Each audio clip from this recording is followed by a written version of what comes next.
call the meeting of the McHenry County Zoning Board of Appeals to order. The first item on our agenda today is petition number 2023-044. The request is for a conditional use permit to allow for a commercial solar energy facility. The applicant is Pivot Energy Illinois 55 LLC and Pivot Energy Illinois 55B LLC. The address is 15706 US Highway 14, Woodstock, Illinois. The property consists of roughly 76.3 acres and is located on the north side of US Highway 14, approximately 1/4 of a mile from the intersection of Heartland Road and US Highway 14 in Heartland Township, Illinois. This involves two PIN numbers. The first one is 07-26-300-008. And the second is 07-35-100-005.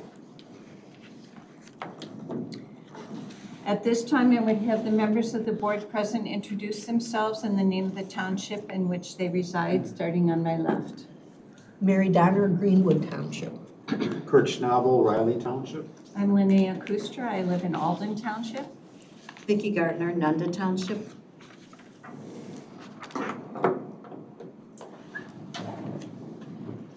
We're going to stop the hearing just for a moment. This other board member is calling me just to see what's going on. Hello, Tom. Yeah, I'm not going to be able to make that later because I don't even want to. Okay. Okay. Well, I started the hearing, so we'll just hang up and I'll finish. Bye. Okay. So now let me go here. The petition has been reviewed and the following items have been received prior to today's scheduled hearing. The publisher's certificate of publication from a newspaper is dated October 31st, 2023, and thereby meets ordinance requirements. Affidavit of posting was signed, and the date posted was October 31, 2023, and thereby meets ordinance requirements. Affidavit of mailing was signed, and the date mailed was October 27, 2023. The survey has been checked against the petition, legal notice, and publication in the newspaper, and all three match. The filing fees have been paid. The endangered species consultation has been received, and the McHenry County Soil and Water Conservation District report has been received. At this time, I would recognize the petitioner and any witnesses that you will be providing, as well as if there is any member of the public who is going to want to ask a question or make a statement today. If you think you might, but you're not sure, at this point, I would just want to swear in anybody who will be speaking today, whether it's questions or statements. So if you would like to do that, please raise your right hand. Do you solemnly affirm that the testimony you are about to give is the truth, the whole truth, and nothing but the truth? I do. Okay. Okay, for members of the public, how this hearing works is that the petitioner will present their case to us. They will go through the standards for amendment for the conditional use. They will tell us why they think this solar farm is good for the location that they have. And then after they have finished with their testimony, they will be asked questions from the board. And staff, if they have any questions, can ask them as well. And then members of the public will have the opportunity to come up and ask them questions regarding their testimony as well. Your questions have to do with the testimony. And then you will have a 3-minute limit for your testimony, and then someone else will have their turn. And I just ask you to not be repetitive, to come up with something else maybe that someone else hasn't mentioned. And so when all that questioning is finished, then we will take testimony from the staff, the report that they prepared for the board. And after all that is finished, then if you have a statement, something that what you feel about this petition, you'll have the opportunity to give that as well. And again, you will come up here to the front of the room, give your name and address, and then you'll have 3 minutes to give a statement. And again, I ask you to not be repetitive, that if someone else has said the same thing you want, you can just say, I agree with so-and-so, so that we move the hearing along. This petition will not be voted on today because we do not have a full board, and a petitioner needs 5 votes before the county board to have a positive recommendation. So we'll have to schedule another date to be able to vote on this, but we can hear all the testimony today. So at this time, I will turn it over to the petitioner, and you can introduce yourself and present your testimony. Sure. Thank you, Chair Kustra. One point of clarification we had, so would we be coming back for that follow-up to give a presentation again, or would it just be kind of a procedural tabled vote? It will be a procedural table. Okay. And is there any, how quickly could that happen? Depends on the calendar. It could be as easy as, We have next Wednesday available if we needed it. I'm going to be here. we have 3 people not available next week, including Vicky or Kurt. We could have the other members read and vote if it will make up 5. If that- Otherwise, we could do it on the 29th. I believe I'll be available that Wednesday. Yeah, the only one is no Jessica on the 29th. Would that be sufficient for you? We can do that. And I'll be there. And would we It be would able still to? be the same county board. Same county board? Yep. Okay, that'd be great. Okay. Yeah. All right, so for members of the audience, it'll be 2 weeks from today that we'll come back and vote on this petition. Well, thanks for your time today. My name is Buzz Becker. I work for Pivot Energy. I'm just down in the city. I work in the development team. I'm with my colleague Brittany here. I'll let her introduce herself. Yes, Brittany Krebsbach. I'm actually based in Minnesota, but been working in community solar for a few years now. Yeah, excited to present some more details and benefits to you all today. Pass it off to Mark, our stormwater. And I would ask you all to speak up so that members of the audience, and if you can't hear, I encourage you to come closer to the front of the room if you can't hear very well. Okay, go ahead. I'm Mark Moen. I'm a senior project engineer at HBK Engineering. We're providing civil engineering support to the project. Our offices are located in Chicago.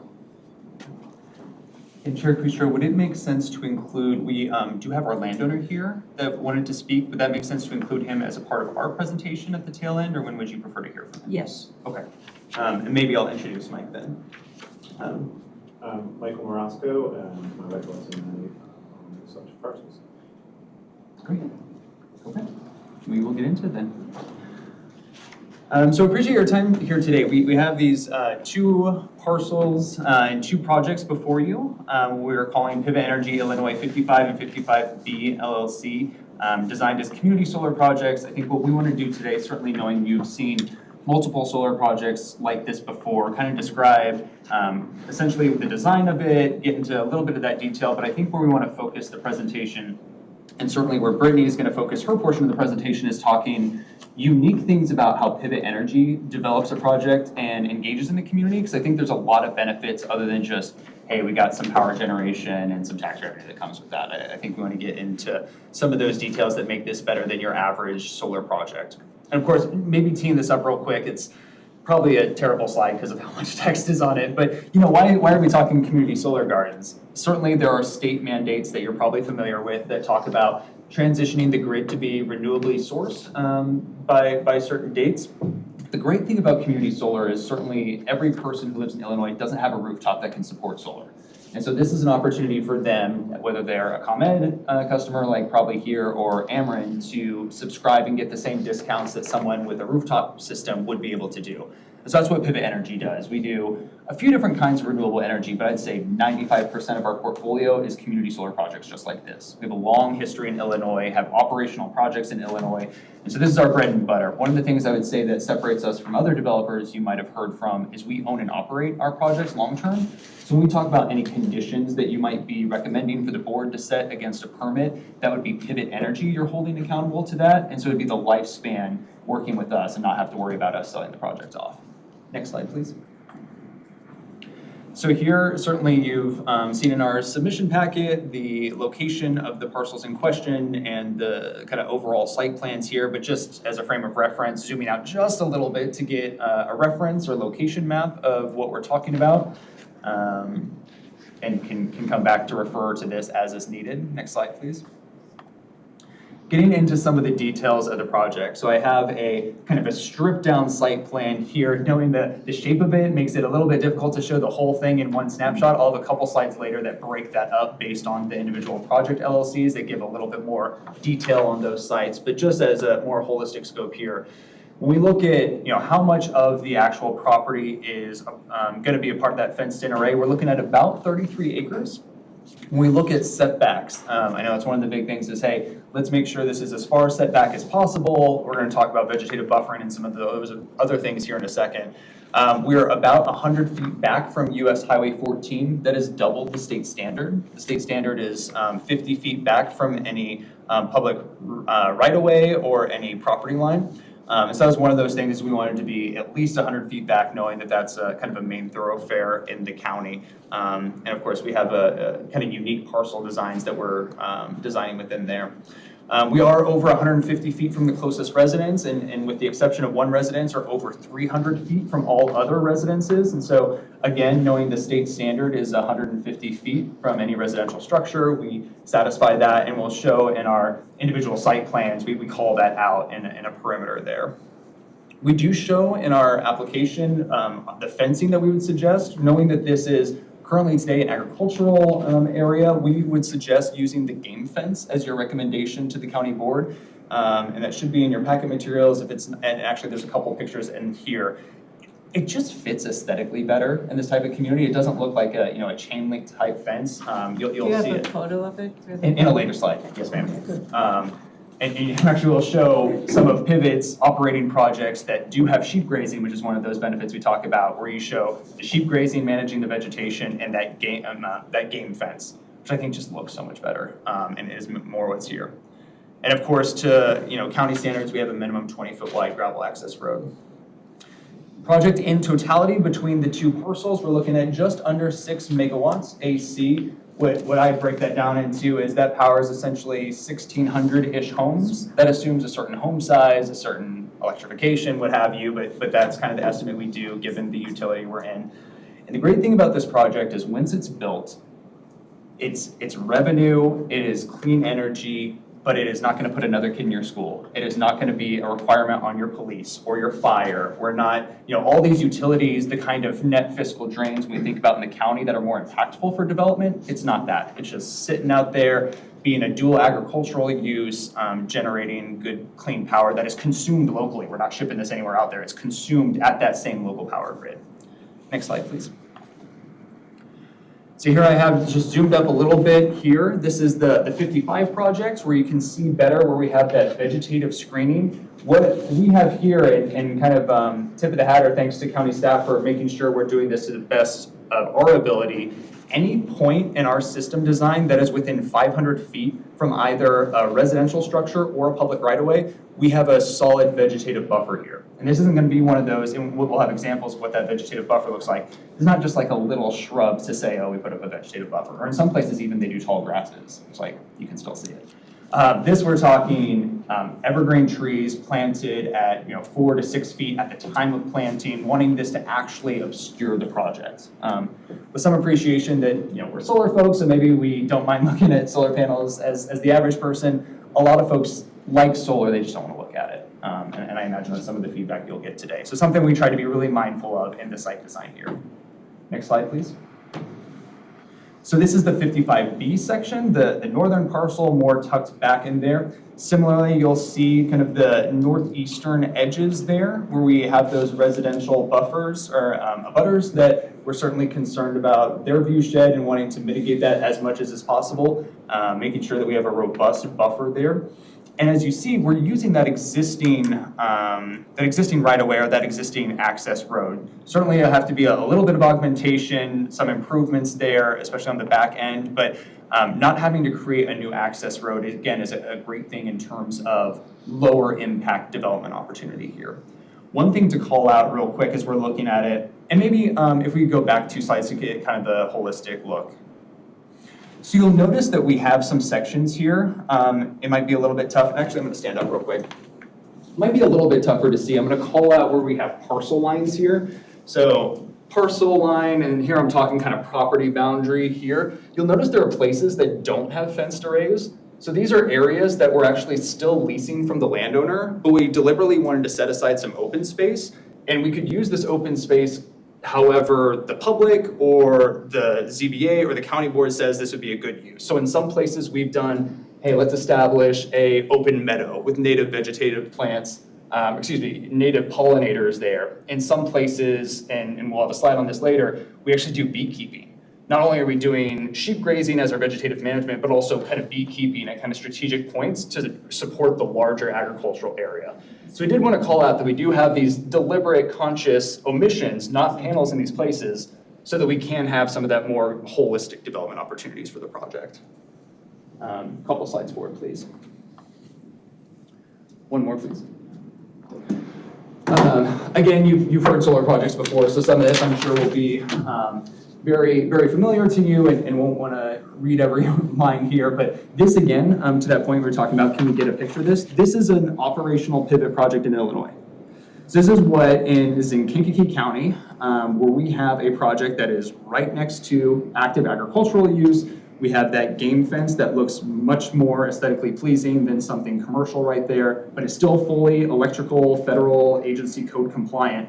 And that's just what we want to show is, hey, this is a project that, it's a reasonable scale. It's a community solar project, but it really can fit in with the larger rural character of the community. Next slide, please. During site design and construction, some of the things to think about when thinking, hey, is this the right location for a project? The fact that we're interconnecting to the grid right along US Highway 14 means that we're not having to really do a huge extension or build a bunch of electrical infrastructure where it doesn't already kind of naturally exist. So it already is routed along there. We're sending those electrons into the grid at US 14 and serving, literally the ComEd customers who are around that area would be consuming our electrons, which is kind of a cool thing to think about. Not looking to do very, very minimal grading, if any. We want to keep, especially knowing this is active farmland right now, we want to keep that topsoil good and steady there. And so these are pile-driven posts into the ground, and that we can kind of go with the topography as it is today.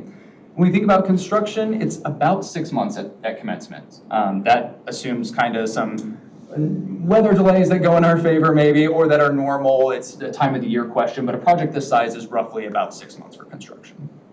Next slide, please.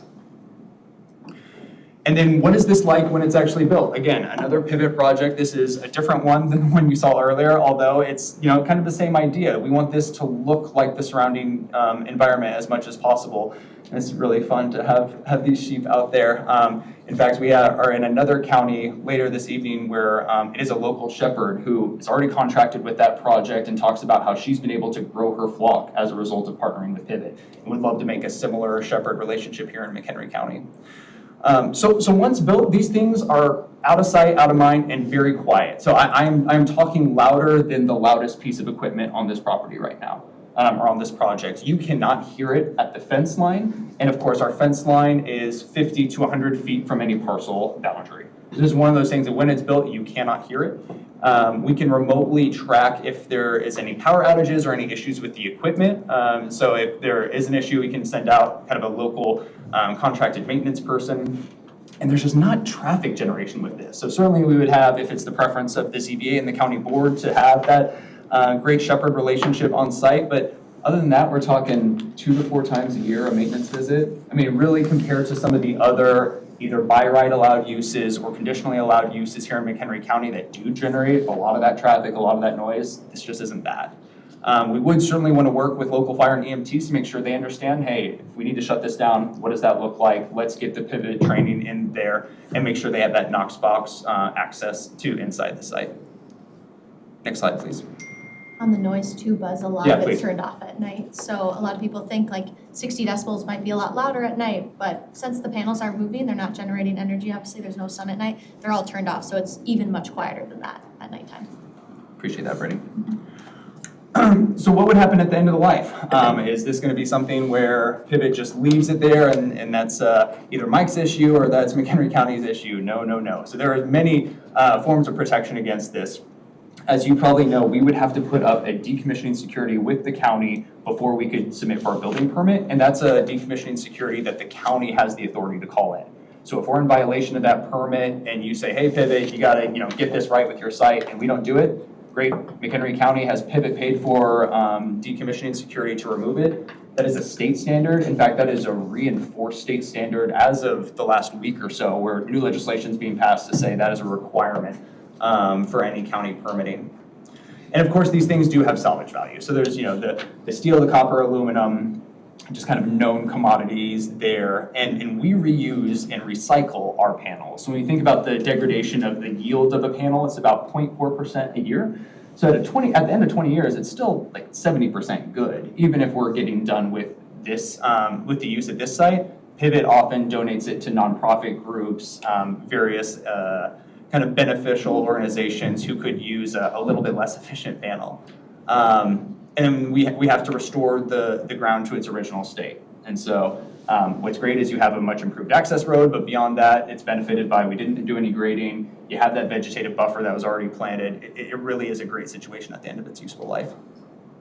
And I think with that, next slide, I will pass it over to my colleague, Brittany. Yes, and I'll try to talk a little louder so everyone can hear me. So now that we've gotten through a lot of the technical. So again, maybe tell us your name then and your position again, please. Oh, for sure, yeah. Brittany Krebsbach is my name. I'm a senior manager of project development, so on the same team at Pivot Energy as Buzz.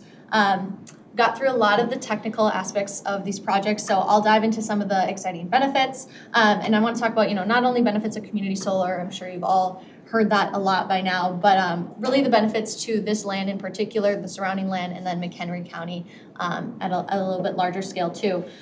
So at these sites, we have local vegetated and pollinator-friendly landscaping planted beneath and around our panels, providing an amazing habitat for pollinators, birds, bees, butterflies, what have you. And also creating great nutrient cycling, a lot more beneficial nutrient cycling than you might see with monocropping or just turf grass or something similar.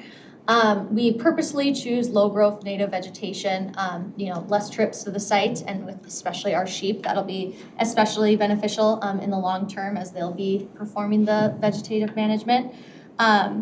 And with that nutrient cycling and things, the site is also then able to return, if the landowner chooses to, very productive farmland after the life of the project. This vegetation and root structure also allows the site to be very resilient to those droughts and intense downpours that we're unfortunately seeing more of these days. And the deep roots of this native vegetation definitely improve stormwater management, which Mark is happy to speak to, compared to other conventional land covers that you might see. The rainfall absorption capabilities are generally improved with these projects because of the native grasses that we plant, which again, Mark can speak to if anybody has questions about that. But we can go to the next slide, please. So just to give you some more visuals, I know these always help. So these are actually all Pivot projects, a couple different ones in a couple different states. In general, even though a lot of places have different standards and codes and things, Pivot, as someone that's been in the industry for a few years, really goes above and beyond in terms of development, due diligence, standards, O&M, and all those things. So just a couple projects you can see better kind of that pollinator-friendly land cover, et cetera. Next slide. Again, this is actually just last month. These photos were taken at one of our sites. This is, just to be clear, this is a little, I think probably 5-year-old boy, one of our shepherds out there, and this is a Colorado site, but his young son, the next generation of shepherds in Colorado, so that's great. But yeah, these are our sites as well out in Colorado, so you see the sheep and everything again. And we truly see the agrovoltaics, which is the use of agriculture and solar energy. We see that as a very compatible agricultural use, if not, kind of the next generation of agricultural use. Next slide.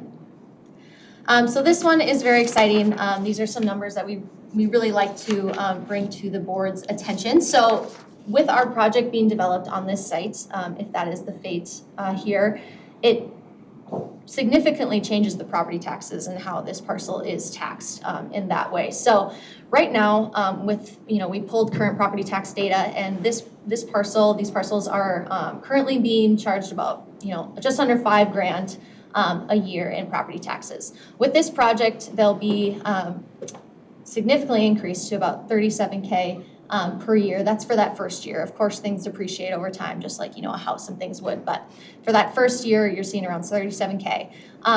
When you add that up over a 20-year lifespan of the project, we're looking at $455,000 going to McHenry County. And this chart on the right over here can kind of break up based on, data pulled from 2022 or recent year taxes. In the first year, you're talking about 25 grand going to the local school district. That's over $20,000 more than would be provided through those property taxes with the current tax structure for the parcel. So this is just a really cool number that we like to show. And of course, over a $350,000 increase over the life of the project, just through property taxes alone. Next slide, please. Another great metric that we just like to share, not only for transparency, but just to show another benefit of the project is, you'll see with a lot of community solar, they have that base starter savings of about 10% for those enrolled in the program to a solar project, and then have that 10% savings on their utility bill. So, and that's just the base. A lot of companies will provide 20%. We actually have some neighbors here that we're working with to give them a little more competitive, since they'll be directly adjacent to our project. But just at that base 10%, that might seem little month by month to an individual, but if you take those 1,600 homes or so that we're potentially supporting on this project alone, and you add up that monthly savings over the life of the project, you're talking about almost $4 million that stays in the pockets of residences and of business owners in the local community, instead of going to your larger utility company, which we love to see. I hadn't seen this metric until I started working for Pivot, and I thought that was really, really powerful. So we just like to make that known. Next slide. We'll go through some of our community outreach. So we did hold a community meeting for this project on November 1st at the Woodstock Public Library. Great place that we learned. This is just really an opportunity for neighbors to come in and off record and a little more informal chance to give their piece and not be held to 3 minutes or things like that. So we definitely had some neighbors come in, and we had some good talks, some of whom are present today, so I'm sure you'll hear from them more. But yeah, talked a lot about a lot of topics. We've exchanged a couple emails back and forth already. So yeah, we really like, we really enjoy giving this opportunity in a more informal setting and being able to kind of be proactive around these efforts. Beyond just that community meeting, we've also connected with some representatives from both the McHenry County Land Conservancy. We've talked to Scott there, and then our local chapter of IBEW, which is the International Brotherhood of Electrical Workers. They've been incredibly supportive and things, and really excited about potentially partnering with us if this project were to move forward. But yeah, so we've talked to Scott a lot at the Conservancy, and he shared a lot of the documents and performance standards, like land management, that was in the paperwork provided from the county staff. So already trying to get really ahead of that and make sure this isn't just in compliance, but kind of going above and beyond to like the most recent and the most up-to-date and strict standards for sure. Brittany, if I might add, Go ahead. Important that we're reaching out beyond the system design. It's been awesome with the Land Conservancy, but when we talk about these projects, reaching out to Local 117 shows a commitment to keep as many of the jobs and as many of the dollars as local as possible. We have no interest in shipping in a bunch of people from outside the county to work on these projects if they're the people here that are qualified to do so. So that's why we're already starting that dialogue. Of course, this is a land use hearing and a recommendation part of it, like it's so early in the process, but getting this on their radar now and saying, hey, if this were to go through, we would love to have people ready to bid on contracts at this time, and you can have that first preferential, because we want these jobs and dollars to stay here locally. Right, yes, we easily get that, out-of-state developer kind of label, even though we have a really robust team and project portfolio here, but we do try to lean into the local talent pool as much as possible, and IBEW has proven to be a very strong partner in that. So we're really excited to be working with them. Next slide, please. All right, last slide. So just a quick overview and then some additional benefits. But we've talked a lot about the economic benefits, so electricity savings for residents and businesses, and Pivot always starts by targeting those closest to the actual project, and then we move out as we need to fill up our project. So we think that's really important to know that we're not targeting a totally different county. We always start as local as possible. The property tax revenue, which of course we went through, and then a lot of we work with those partners that we brought up before for leaning into their workforce training or different development programs or any utility burden sort of programs that they have.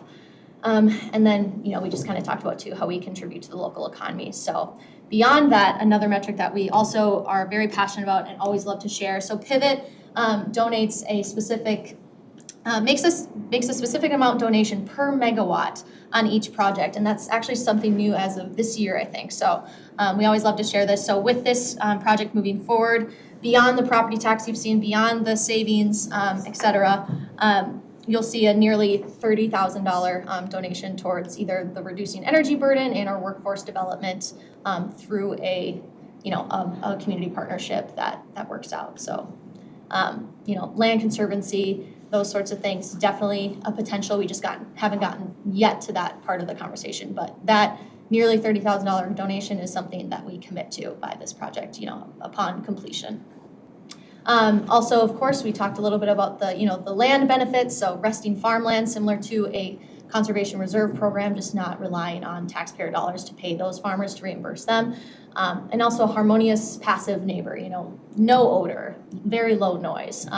View shed, we can mitigate and we work through those, but I think a lot of development wouldn't happen if it was expected to stay exactly the same. Bolstering the existing distribution grid. So, with our payments to utility and things, we're doing some upgrades, all paid for by Pivot. And then, of course, a new and clean energy option for, existing community members of McHenry County and beyond, but also any newcomers that, of course, contribute to hopefully a more resilient environment and planet for those future generations to come. So, super appreciate your time. We're happy to answer any questions from the board or the community. I think I'll pass it over to our landowner, Mike, to hear from him before we dive into that, if that is all right. Mike, if you would like to. What would you like? You want me to just stand or? You can come up here, probably spot wherever. So I've, attended one of these meetings before. Again, please tell us your name. Sure, and- Michael Morosco. I'm one of the owners of the subject parcels. So I've attended one of these meetings because I have a solar farm directly across the street from my home today. I believe, and when I attended that meeting, I was very unimpressed with the company that presented. And I remember very specifically Bill Tom, who's our neighbor next door, who lives directly across the street from it, asked for one thing. He said, could you at least put some landscaping in front of it? If you drive by that site today on McGuire Road, you may see a couple seedlings popping up. There's no landscaping. They did the bare minimum. And for me, that was, this parcel, since we've owned it, we've been approached by about 50 different solar companies during that time period, as well as about 30 different cellular tower companies who've all had an interest in putting different things on it. I looked at a number of the companies. I did a ton of research. We picked Pivot because we felt that they had the best interest of the community and the land at heart. And that's why we chose them. And I did a ton of research and spoke to more senior executives. I happen to know one of the senior executives based in Denver, who used to be based here in Chicago. So we did our homework. I take pride in being a landowner who cares about the land, and I live in the community, and I live right next to one of these, and and one that I don't believe will be anywhere near as well created and managed and landscaped as what is being proposed today. So thank you for your consideration. And certainly Mark is here for any questions that are specific to stormwater design, as he is our expert, but I think for that, we would open up to general questions from the ZBA. Okay, before we start questioning, just for members of the public and even for members of the board, just as a reminder, would you just clarify the state statute, what was passed in? So earlier this year, January 2023, the state of Illinois did pass new laws regarding commercial solar energy siting standards that as long as the proposed developments comply with these siting standards, the counties are not able to deny the requests. We can impose specific conditions, whether relating to screening, vegetation, things like that. But ultimately, the county board is required to approve these requests as long as they do comply with those minimum siting requirements. And according to the petition, have they met this citing Yes, they have. requirements? Okay, I'll open it for questions, starting with Ms. Gardner, all right. Thank you. Okay, first of all, I wanted to talk a little bit about the agrivoltaics. How would it Excuse me? affect? The what? I couldn't hear you. I Oh, the couldn't, sheep. from hearing the Okay. side and hearing Yeah. this way are two different sounds. Should I stand in back of you? Sure. Okay. Or I can sit right next to you. You could do that. No, it's okay. Okay. Now, how would it affect your project if you didn't do the sheep? Yeah, there are some places where they say we just don't want to see sheep, and then it would just be your traditional mechanical mow. So A few like, times a season, yeah, so yeah, nothing too terrible. no. Just for the fact that we're recording this and for somebody to be able to listen to know who's speaking, if Oh, I'm just sorry. one of you could answer the question, that would be terrific. If you have to refer to someone else, just say that someone else is going to answer it, okay? Sure. Thank you. Okay, so along that line, tell me how this works. Do the sheep come in for an 8-hour shift of eating the grass and then they go back? Or do they live there for a month or two? How does that work? Yeah, so until we say otherwise, Buzz Becker, Pivot Energy will be answering your questions. So what it typically looks like is they go for 2 to 3 weeks at a time. Kind of intuitively with growing season, it's more April-ish to October-ish. So that's when they would be there on the site. They would rotate between various pivot sites that we have in Illinois. And so they're there for 2 to 3 weeks at a time, get all the vegetation down by munching on it, and then go on to the next site. There is an option, I don't think this is normally the local preference, but there is an option to have fewer sheep and just have them live at the site throughout that whole period, if that would be the preference. But we've seen most communities would rather them move along, so. Who cleans up after them? The shepherd. There's a shepherd on site with the sheep at all times? I don't think all times, but it's the shepherd's responsibility to make sure that they're watered, that they're taken care of, and if there's any waste. Okay, so they're trucked in, or how do they arrive? Yeah, I probably don't have the vehicle in mind, but kind of similar to moving livestock would be, yeah, my expectation, that type of trailer. Okay. Yeah. And you've had success with this type of venture with sheep? Here in Illinois, yeah, absolutely. So the best one being the one we were showing in Kankakee County, and that's that shepherd that she's based down in Streeter. And it's a great experience. She talks about how not only has it been like growing her flock, but that she's actually been able to provide more services to her county because she has that revenue coming in that she wouldn't normally have from solar projects. It's really cool. Now, if the sheep don't eat all the grass, Yeah. or if they aren't there for a long enough time period, Yeah. then you go in and you mow? I would think there's some flexibility about how long they are there in order to complete the job. So if for some reason the sheep are feeling very peckish, or if they're not as hungry for whatever reason, then you're there until the job is done, would be my guess. Okay. And again, if you did not use the agrivoltaics, does that screw up your point system, or you can still go forward with this project? We could still go forward if that was a strong preference of the county not to see the sheep there. We could do that. In our opinion, it makes a little bit more sense, but happy to defer to the county's preference. Okay. All right. Changing the topic altogether. Okay. Now, I believe I'm using the correct term when I say transformers. There's transformers on this property. Yep. Can you show us where those are located? If we could go back to, and these are probably going to be on the individual sites. Yeah. So we think equipment pad, which is where your transformers are going to be. And to your point, I think you're thinking noise, maybe, if I'm anticipating. Yep. Okay. So we got transformer here. We got here. So when you see these kind of jut in, these are your equipment pads. Everything else, we just got rows of panels with the string inverters along them. But that step-up transformer that makes sure we're getting the right voltage from the array onto the distribution grid, it's going to be at those locations there. And then if we could go over, same idea. Okay. And those are as far away from the residences as possible? Yeah, so we tried to kind of tuck them more center to the array.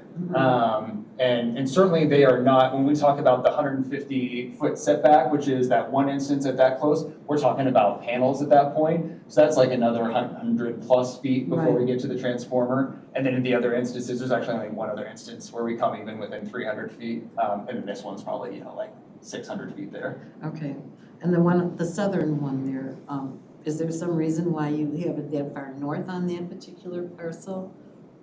I mean, could that be moved south? Because it seems like you're We're talking about this closer one? Yeah, you're closer to the homes there. Yeah, if we were to come north here, it's No, if you Move the moved equipment. it further south on that parcel. got it, interesting. That's a good An question. access point, maybe, if there's an existing field access point off of there. Well, it looks Pretty like it good kind of ones. juts up north from the access there. Am I right? I think some of it might be because these are distinct parcels and they're distinct projects, that we tried to do kind of a project per property, is what I believe my engineer would say. But you're talking about in terms of, hey, if like this section was effectively right here. I'm not talking about the panels, I'm talking about the equipment panel itself. I see. Let me, I don't have a full answer to that, but I can follow up with you. Okay, Basically, we're saying shift these up and come in right here. yeah, just to, Yeah. to get that further away from people, because, yeah, there's not gonna be a lot of noise, but there might be Right. some noise, Okay. you know? Happy to get more information. To Brittany's point that I think she was mentioning, one thing to call out is we're trying not to disturb any of this existing vegetation here. Right, And so, that would be maybe that trade-off that we can consider. Are we kind of cutting in here to have the transformer rather than trying to come here? But let me run that by the engineer. well, like I said, it Yeah. looks like that access comes in. Yep. Turns right to go north, and then turns left to go west, am I right? We're talking right here? Yeah. Yep. So And- instead of turning right to go north, couldn't it just turn turn left to come south?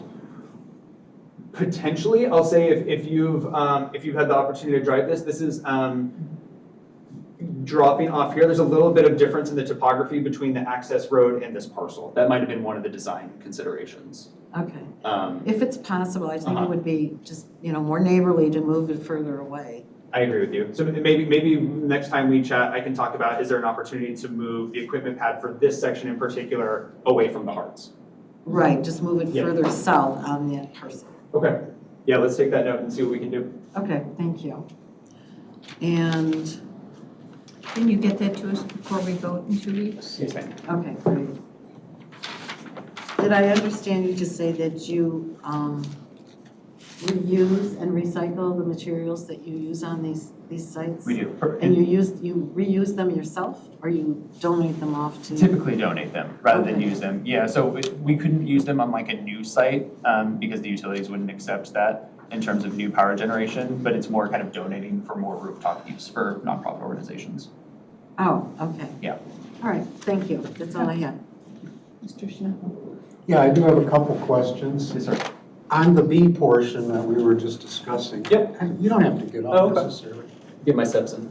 Yeah, we have two clear areas of tree trimming that's referenced here. Yep. And looking at the photos, I can understand exactly why you want to do it. Yep. Because on the lower B portion, the trees are right up against your array, and I can understand how that would make an issue with the western sun. And the same thing a bit to the east. My question is, what kind of trimming do you have in mind? Are you going to top trees off, thin branches, a combination of both? Take some trees out? What kind of trees are they roughly? They just scrub trees like box elders, or? Have you walked the site yourself? I assume you have? Yeah, driven on the site is, whenever I've been there, it's still pretty full with the corn, so I've not been able to traverse the whole thing.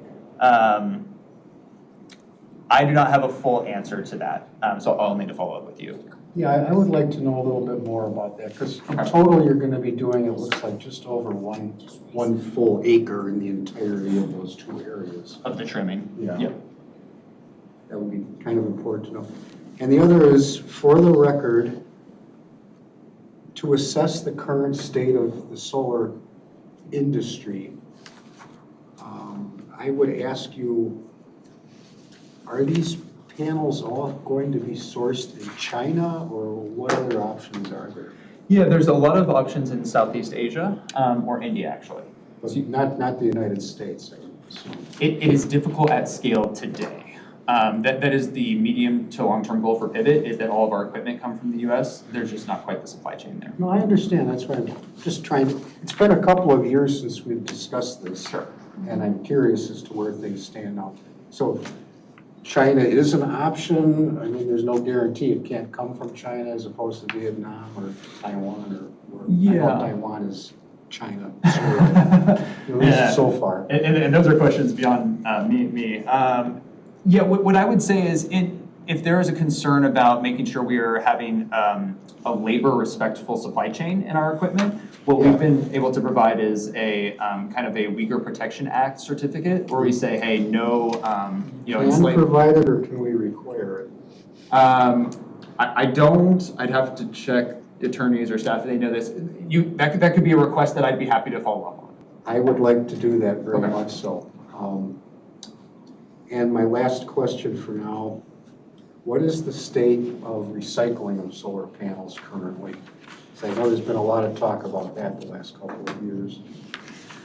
Yeah, I would say there are more solar projects being developed right now than there are existing recycling facilities today to receive them, which makes sense given the lifespan of these things. Pivot is ahead of the curve on this. I think you have a lot of developers who are not, as you've seen in a lot of our presentation, we're trying to be more holistic about the development. That you have developers say, hey, these are, according to the EPA, you could put these in a landfill, and that's true. These pass their leaching test, if you're familiar with that. And there's probably some developers who are leaning on that. But what I would say is our O&M director, and I wish she was here, she's awesome, actually has the relationship and is building out her own network of, okay, if I'm in Illinois, if I'm in Colorado, these are the entities today that could receive the products or the panels that we're putting into So production. simply, there are some They entities exist today. somewhere. Yes, sir. Yep. Okay. I'm gonna move on to my colleague to my left. Well, are those sheep yours? We do not own the sheep, no, so we Okay. hire a shepherd. Okay, Yes, ma'am. so a shepherd with local, because when you said you move them from one place to another, I thought, well, okay, if you own them, that makes sense, but if you don't, maybe people who are your shepherds are not as mobile. I don't know, but it was just an aside, because otherwise, they've asked all the questions I would have asked, so, bar. Okay, I have a few questions. So how does it work if you're doing sheep, but you're also trying to make pollinator-friendly habitat? Your plants can't get to blossoming if the sheep are eating them down all the time. Yeah, You know, yeah, I yeah. have a problem with, you're one or the other. I don't see how you can do both. It's kind of a mix. The way I've heard it described in some regions is they call it a buzz and fuzz mix, and not me buzz, but it's a buzz and fuzz mix where the buzz is the pollinators for the bees and the fuzz is more the clovers for the sheep. And so that's where you would have that trade-off. And then, of course, as we talked about, there are So the places. sheep wouldn't eat the other plants? Is that what you're saying? My understanding is they prefer the more clover style, and that there are some of those pollinators where they don't grow very high, so they're not an issue about like shading the panels or being an eyesore, and or maybe a little less appealing to the sheep.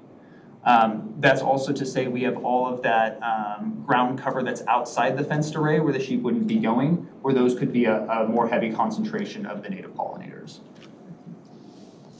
And you're aware of the seed mixes that we have supported as a county? Yeah, Scott with the Land Conservancy has been a great help thus far in especially referencing, I think it's the land management for solar arrays performance standards. And he's given us a lot of pointers that we've already passed off to our O&M team. We have every intention in, obviously meeting any required, but he also going above and beyond what might not be required, but is preferred. And Kim, don't we also have a list of mix at the county for the native Yes, pollinated? yes, and I believe that was Scott, provided. Yeah, Scott sent that to us too. Yes. It's been a lot of overlap, so it's great that he's working hand in hand, it seems. And my same question then would be for the mowing. You know, if you're mowing 2 to 4 times a year and you're mowing over those pollinators, Yeah. you know, I just question how much benefit we're gonna get out of that, depending on how often you mow. Yeah, what I've seen is the mow can be a little bit more prevalent the first couple of years as those species are taking root. And then after you get to kind of year 3, that's when the sheep have a better time managing that vegetation, is my understanding of the cadence there. That would make sense to me, because, yeah, if you graze the sheep too early, you're gonna destroy the plants. And as far as, you know, I don't know how many sheep farmers we have in McHenry County. I know there's a lot of sheep at the McHenry County Fair, but I don't know how many of them are, We'll go to the next are one. commercial Yeah, yeah. herds. And so how do you go about finding farmers who would be willing to do this? And what does that entail? So there's a group called United Agrivoltaics, and this is a national group that Pivot has a partnership with that has been identified, hey, these are shepherds that have flocks that are comfortable with solar arrays, that want to be a part of that, that we already start to make those connections locally. Again, the more local, the better. I think the shepherd in LaSalle could probably come up, but we'd want to find someone more local. And so if no one exists today that's been identified by United Agrivoltaics, that's where we'd lean on them and say, hey, we have some McHenry County projects that are coming. We'd love for you to reach out to anyone you know in the area and try to make those connections. Okay. Then I had a question on the community donation. So you're working with the Land Conservancy so that maybe they would get that donation, or how are you working that out? And how do you choose the organization that gets this? And you said workforce development, or I forget whatever else you said that Yeah. would benefit from Energy this. burden reduction is another one. Okay. Yep, and so it's often having the conversations like we've started is it United Way or Salvation Army who might do some of that utility bill assistance that we've done in other communities? Is it a McHenry County College who I know is working to try to get some of their folks to get into the apprenticeship program with Local 117? So it's having those groups and identifying, hey, would this be a benefit to you? What is the impact? And that's part of our giving principle.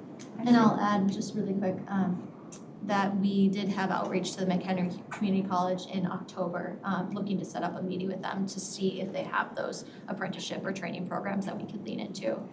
It's just still a little early in the process, so we don't wanna like make it seem like something's nailed down, but what is to be promised is that there is a community donation of the amount that you were proposed based on the size of the project upon completion. And then I had questions about the trees as well. Sure.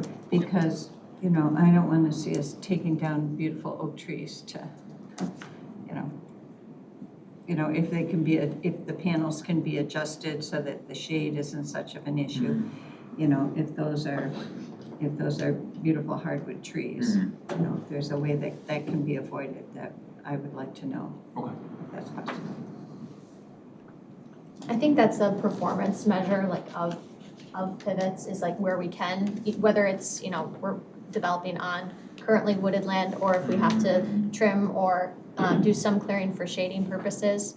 But yeah, you know, what you see, because we're at a land use perspective, is definitely like what to expect. But to the naked eye on a site plan like this, you know, if we adjust 20 to 30 feet, you're not really going to be able to tell. And we might do that in order to, you know, avoid clearing on one side or, you know, one side or the other. Something that would be final and decided on at like a building permit stage, so. I do remember the solar farm across the road from Mr. Marasco, and the company agreed to keep those oak trees. There's only like 2 or 3, but agreed to keep those and not remove those for the solar panels, so. You know, it would be nice to know that in this situation too. If you can bring that forward to us before we vote, that would be great. Yeah. Does staff have any questions? I can't think of any questions.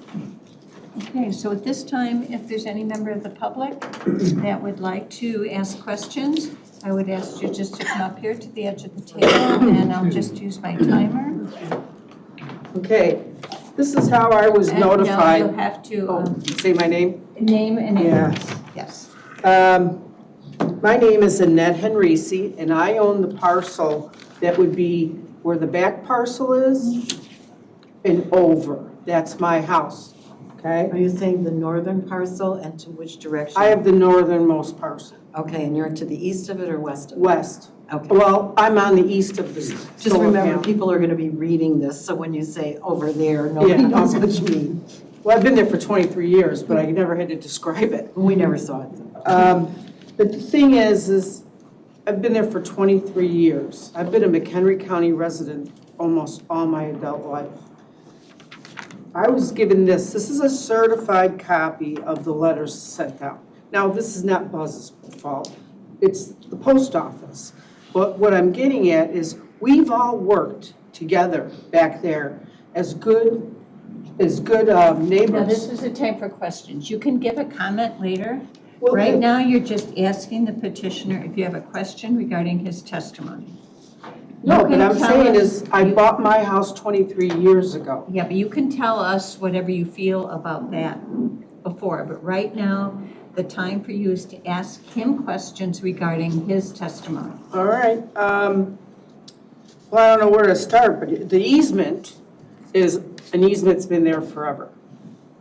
And if they start building You or have to bringing ask in him the question. equipment, that road is gonna crumble. We've gotta talk about that, because I've maintained that road for 23 years, and I'm up in the air now. I have no idea what you're gonna do, what we have to do to the easement to maintain it, and then who's gonna plow it? I normally plow, but if you got a broken up road, I'm not gonna be able to get in and out. We've had 8-foot snow drifts on All that. right, so you Questions? can answer that, maybe how you're. Well, you're gonna have to get back to us, because Well, there's you- gotta be a You have to plan. let him answer the question.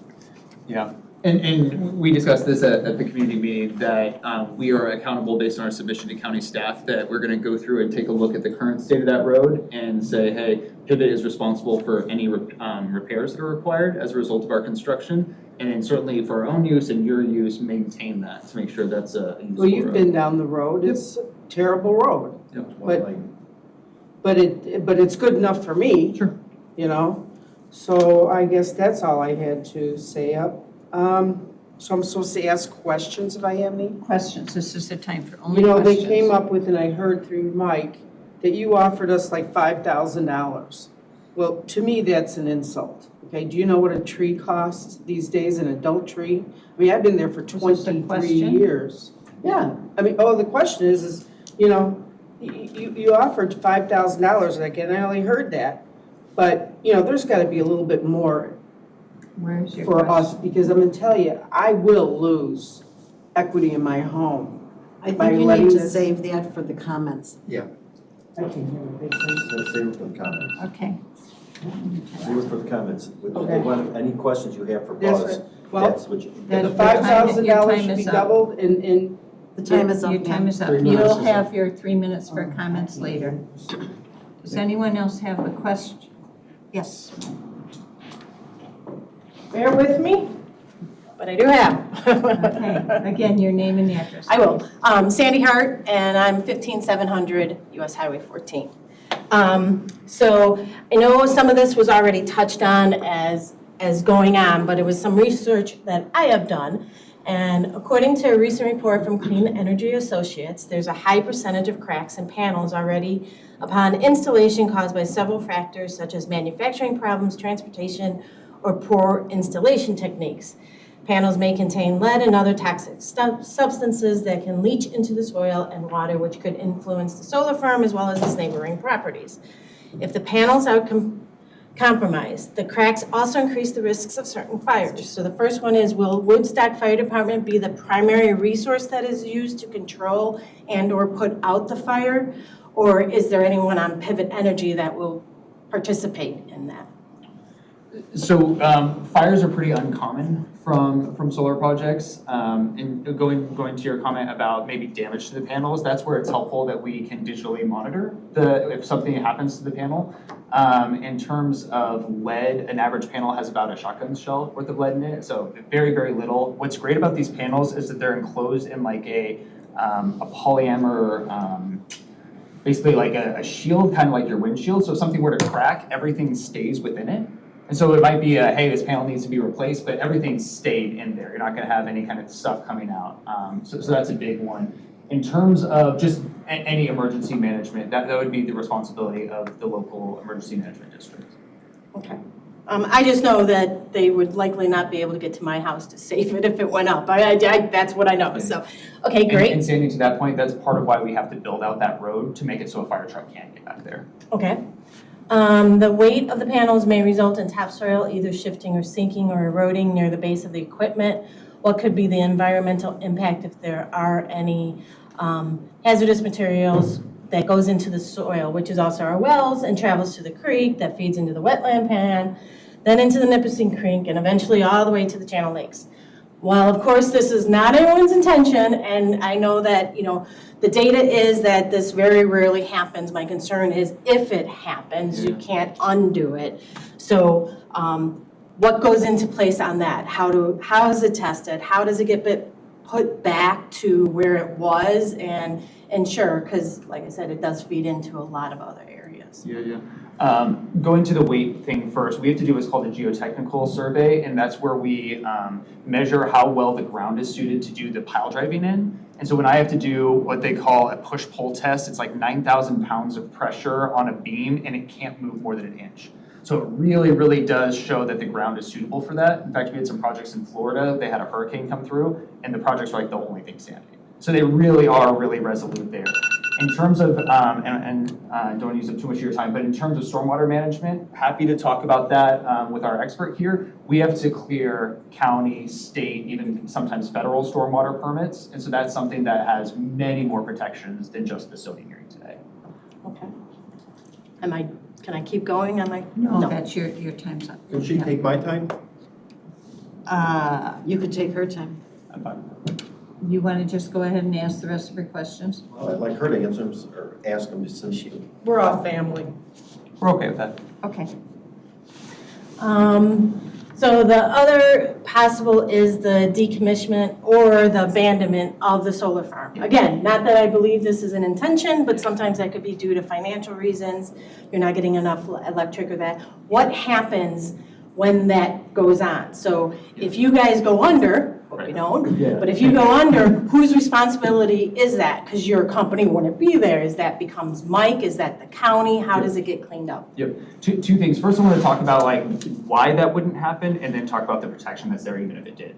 So why it wouldn't happen, by the time this thing's operational, it has been years and millions of dollars of expense and risk that are already gone. At that point, it is a risk-free, money, power-generating thing. Like any bank would just leap at the opportunity to take over ownership and keep it going. So that's just like why that would be the case there. In terms of protection, we have to put up a security that McHenry County can call, regardless of what happens to Pivot. So before we go for a building permit, we say, hey, this is how much money it costs to get rid of this thing. We pay for that. If anything happens to Pivot or we're a negligent neighbor, McHenry County says, great, get out of here, Pivot. I have the money that you paid for. I'm getting this thing out of the ground. So you have that protection from the county before we ever break ground on construction. Okay, and do you guys know, is there a certain time limit that would need? Because the longer something's abandoned, right, it just gets worse and worse and worse, so. We'll have staff answer that question when she gives her report, okay? Okay, perfect. And you already touched on this, so I'm just gonna repeat that. The only road we have to get in and out of our properties is that easement road. So it's the main entrance going in as well as all the way around. So with it switching from agriculture and going into commercial, the weight of everything is gonna be different. So it's just making sure that that road is brought up to county code and maintained, and not only just to get it there, but for plowing and all that good stuff, because if you guys are commercially using it, it's just different than residential. And to that point, Sandy, the trucks that come in, or the big combines that come in to do the harvesting, those are heavier than our maintenance trucks. The maintenance truck's like a guy in a pickup truck and a trailer. They just don't usually go on the whole road. Fair They enough. get into Okay. the farmland and then they. That makes sense. Yeah. That is it for the questions. Got a couple seconds left here? Sure. Okay. After you start building. Your Stand name up and give name your and name. address. I'm sorry, Richard Camilleri, 15702, Highway 14. How long after it's built does it become operational? So once it's, there's a couple kind of intermediary stages. Once it's actually, we consider constructed, and that's mostly just testing with the utility. That's typically a 2 to 8-ish week timeframe. Once it's built, when we confirm it's operational, and then we do some kind of like test electricity and basically have the utility come out and say, yep, everything's good to go. You're good to like turn on basically. But that doesn't mean that, will that be hooked up then right away and ready to go?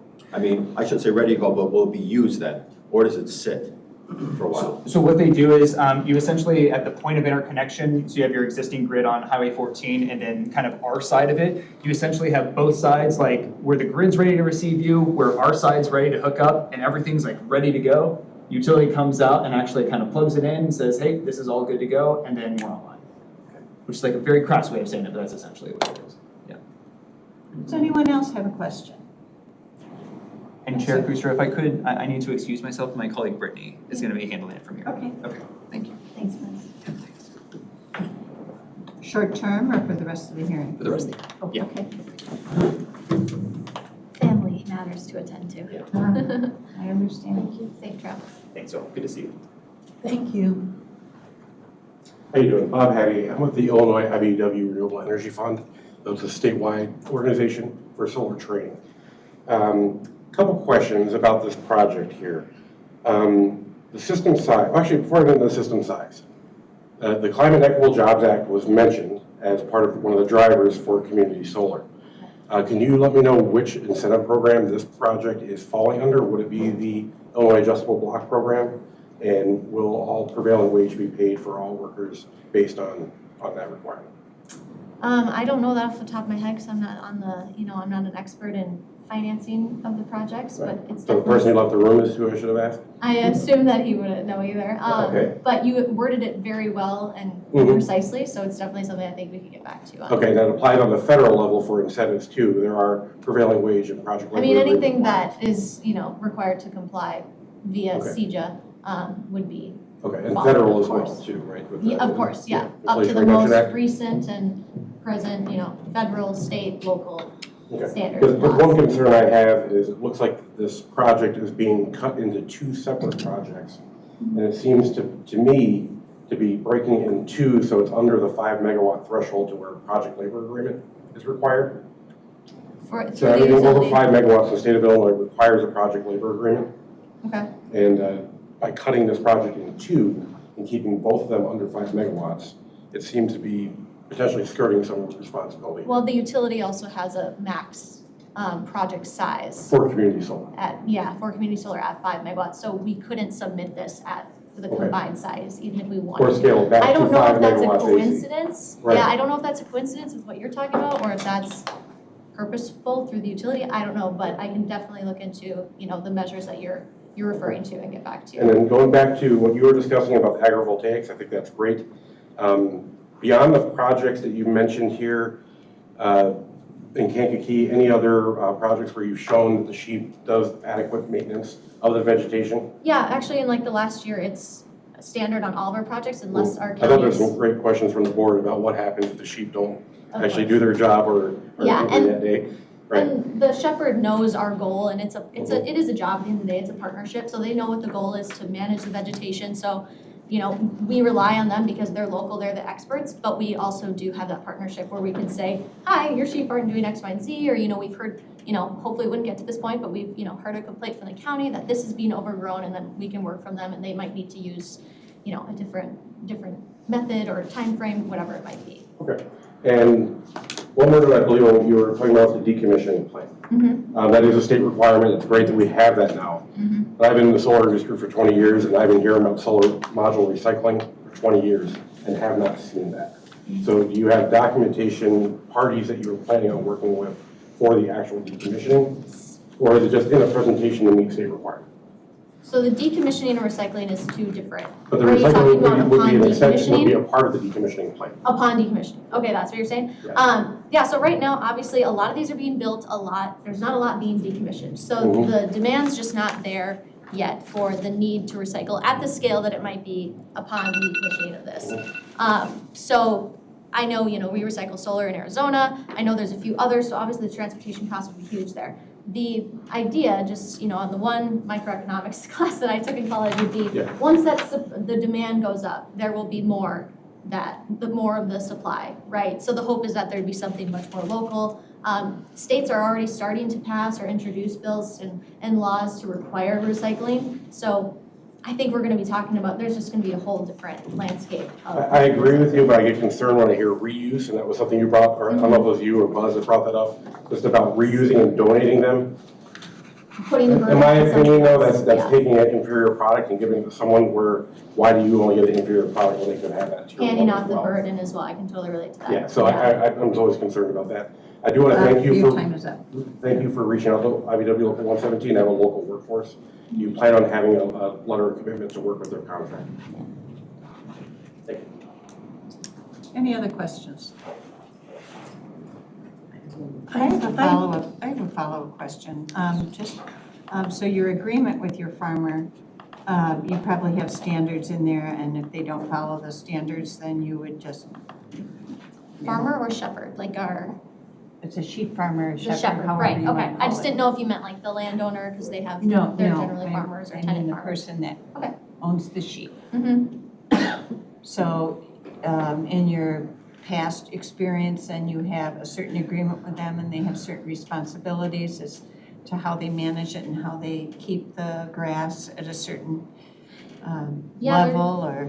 They're treated like just any other vendor, they have job expectations, job roles. I'd be happy to pull that from our O&M team and see like what that agreement looks like, and see if, obviously redacting some financial and other legal things, but see if we can get those details to you of like what exactly that looks like. But our whole goal in introducing agrivoltaics and starting to make that a norm on our projects was to replace the mowing with that sheep grazing. So, because a lot of counties like to see the dual ag and keeping this as agriculturally similar as possible. So it should, in principle, be the same sort of vegetation management end result as the mowing. Linnea, I do have a question. In the statement, is this one of the properties that you're doing beekeeping on as well? We don't have it proposed, but we definitely have vendors there I thought I too. saw that And I believe, Mike, you're a beekeeper, correct? So it's like, Okay, yeah, so we okay. definitely, if that's So it something would that, be usable. The other thing is if you can't use sheep, can you use goats? goats tend to jump and chew, so. Jump and chew, They can okay. jump on the panels, so no No, goats. no goats. Okay, thank you. I'm a member of NEBA Northern Illinois. It's not a time that you can talk, I'm sorry, it's just with the petition. But he's involved in beekeeping, so definitely a resource to lean on if that was something we decided to utilize. May I have one more question? Yeah. Maybe two. Let's say, for instance, in a couple weeks when we vote on this, we approve it, goes to the county board, next month it gets approved, you do your construction in 6 months, whatever. Potentially, when do you actually see this site being up and running? Yeah, so there's a lot of variables, obviously. Generally, we're actually in the very early stages. Like, this is I know. really the first external Exactly, stage, right? yeah. So, we're talking about doing the vote in a couple weeks and then hopefully being in front of the county board. Yet this year, obviously we have winter and everything setting in, so nothing really happens. We might start thinking about procurement, stuff like that. But I would say some major field work might take place in spring, summer, but I wouldn't think we'd even start civil work until next fall at the absolute earliest. And we work with Mike and his tenant farmer on the timing of that and everything. We wouldn't want them to hold off harvesting or planting, for us to only be a little bit delayed or not even touch it until fall, whatever. So I would imagine we wouldn't have an operational site until, I would say maybe spring or summer 2025. Okay. Yeah, and usually once we're already operational, we have most of those subscribers, right? Because hopefully as soon as it's hooked up, we start having that revenue. This is what that is. So, those residents and businesses start seeing, or neighbors or whoever it is, start seeing that savings. And I did have another question, which I just lost for a moment. Anyways, I'll take a sip of water, give you some Can you time. drink and I'll think? It's gone. If it comes comes back, we can always talk later too. So follow up on Ms. Gardner's, maybe you'll think of it now. Yeah. But, Oh, I got it, no. So after the county board approves this, then you have to go through the state selection process as well, correct? You have not been approved by the state yet for this project, or have you? Approved by the state in terms of like the lottery system they used to Correct. have. So that's not relevant anymore. So it's a different system. So we have our interconnection agreement. Because of in your phase. community? Because of this? I don't believe the lottery system is in use anymore. At this point, if we get county board vote our building permit and our IA, which at this point is already pretty Oh, that's pretty something set new in for me stone, then. Okay, then it moves forward. okay. I don't believe we'd even come to this point if we weren't chosen in the state lottery system, but that's something Buzz could have probably answered, but I don't Well, believe the I'm lottery sure system is. Kim can answer that. I don't think, I can follow up, but I don't think the lottery system is in place anymore. Yeah, there was a newer system, I believe, with the Point points, is system, that yeah. what it is, the point system with, I know the agrivoltaics was one of them, the I think that is, but location. I don't think that then like strips you of the project. Okay, I so you don't- wouldn't have to be waiting for, not like the lottery, but for the funding to come through, like it would be. Right, it might be related to funding and how they prioritize that and something like that. But I can look into the lottery system or the, being approved by the state and see what that looks like. We'll Yeah, just that's send you what a we've memo heard with is all these this point stuff. systems, and you get certain Gotcha. points for agrivoltaics and certain points for this. And the projects with a higher point value are the ones that are chosen first. So I guess that's what I mean, like by the, Yeah. I said lottery, but I guess I didn't mean that, I meant like this point system. So the state hasn't said, okay, you were chosen because of the points you have and you're a go. And I think that's probably a reason why Pivot said, hey, we're gonna make agrivoltaics a standard across our projects, because maybe that's point system, I'm still somewhat learning, but we can definitely get more concrete information back It's to you. definitely worth points, I know that. Yeah, and so maybe that's likely a reason why we just made it a standard. And if counties really don't wanna see it, then maybe we lean on more like, beekeeping or whatever it might be to make up for those points. But I apologize, yeah, I just don't have that information readily available, but we can definitely get you. So I do remember my question now. Can you please, anybody, it took me 2 days of No, looking it's at it. not anybody, it's only the petitioner. Okay, I can look at all of these and spend a lot of time, and I still don't know or can remember, what agrivoltaics are. Agrivoltaics is the combination of agriculture and solar energy. So doing either sheep grazing or beekeeping or even some sites will do row crops beneath the panels. It's the combination of agriculture and solar energy. So it's a word that's evolved because of the solar energy industry. Correct, I don't believe it existed before. Yeah, it's specific to the solar Okay, industry. thank you. Yeah. Hey, Ms. Gardner. Okay, I remembered my question. What is the average of projects that are proposed that don't make it for your company and in general, if you know? In Illinois specifically, we don't make it in what regard? Like, Actually come to fruition and have the site producing electricity and so on and so forth. once whatever you're reason. invested in the IA, the interconnection agreement with the utility, or really once we get here, because the IA is we've de-risked the project enough that we want to, spend the resources it is to get here. I would say even submitting an application, we're 70% de-risked, and then with an application approval, I would say 90%. Okay. COVID really messed up a lot of things, but supply chain and procurement. So my last developer I worked for had to drop maybe a project or just get an extension on it. Extensions are somewhat commonplace in the industry, but you really, at this point, you don't lose a project. Okay. It's been de-risked enough. Previously, we had seen a lot of solar farms come through. Yeah, A lot of them did not make it. I know. It's And unfortunate. there was a whole different system, the way it was set up. So this becomes more foolproof for you, is that? And not all, it's really unfortunate, but when you have such a young and kind of sexy or quickly growing industry, you unfortunately have a lot of DIYers or people who want to make a quick buck, whatever, and see this big opportunity. And they just start signing leases and they start submitting really like below, under par applications, just so they can take it and then be like, here's a project and sell it to another developer. That's not what Pivot does. Like, we have dozens, if not hundreds of these sites. We know what we're doing. It's our bread and butter, and we've got all the resources either in-house or our great, third-party vendors that we work with to know what is a good project, what is a good site, those things. Because there's a lot of factors that we need even once we get to this point. We need to be on a substation with capacity, so close to a 3-phase line, or we need to pay for those upgrades. We need a willing landowner. We need certain features of a site, things like that. So you're saying that once it's a Pivot site, it will stay a Pivot site? that is the absolute, like, we have no plans to sell our assets or anything. I can't speak to what would happen in maybe 10 years. I'm not the CEO, but there is no intention whatsoever.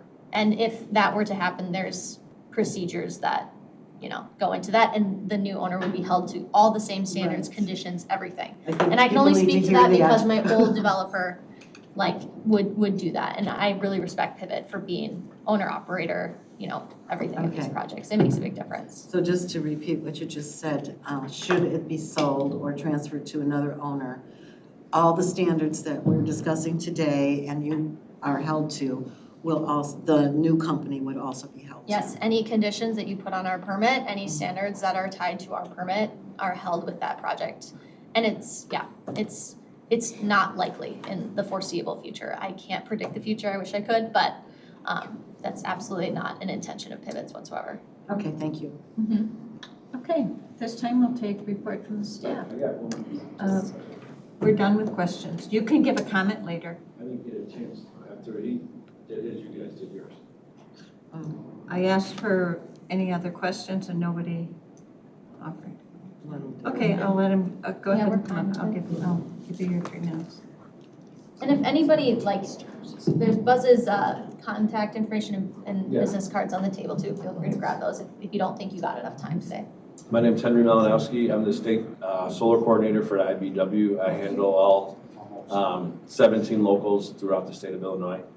You brought up that with your interconnection agreement already, you guys have? I don't know if it's fully executed, but it's in the stage, system impact study or facility impact study that we feel confident enough to go forward with our. So is that one agreement or 2 agreements? It would be 2 separate agreements for the 55 and 55B. Okay. And then with the O&M, after the project's built, are you planning on using local contractors and paying prevailing wage for that? Or is that something that you guys have someone from Pivot Energy come out and do that? So we have our own O&M team, like managers and directors and people like that, but we lean on like a local contractors to do, like the Shepherds and things. We hope to find a local contractor for that. How about with the system itself? Utility would be dependent on ComEd, the utility. They would lean on their staff because we have that interconnection agreement. They want to, obviously control those. What about like replacing the panels? That I'm not totally sure of. That might be something separate that we could lean on, something like IBEW and things like that, but I just don't know off the top of my head. But I could definitely ask our O&M director and she'd be happy to speak to that. Thank you. Yeah, for sure. Okay, Ms. Charlo, please give us your staff report. Briefly, so the surrounding zoning is mainly agricultural as well as the subject property. There is some estate zoning to the southeast, but typically these are located in areas where they are surrounded mainly by agriculture for the surrounding land use. Likewise, it is mostly agricultural. You can see the yellow shading on this map does indicate where there's existing residential uses. Most of those locations were addressed as far as proximity to the proposed panels. Future land use designation also calls for agriculture and environmentally sensitive area. The portion of the property that's designated environmentally sensitive is excluded from the actual array area. So they did buffer from that significantly. We've already looked at all the site plans there, just a couple of photos if you wanted to see what the site looked like from different views there, looking down the road. Not a whole lot you can see on those, but that was pretty much all I had. I did want to address, there was a question about how long the facility would have to be abandoned before the decommissioning would take place. That would be when it's abandoned for 12 months that we would be able to decommission the project. And I think that's all I had. Questions from the board? I have a couple. So outside the arrays, I mean, there's a lot of area that will be outside these arrays.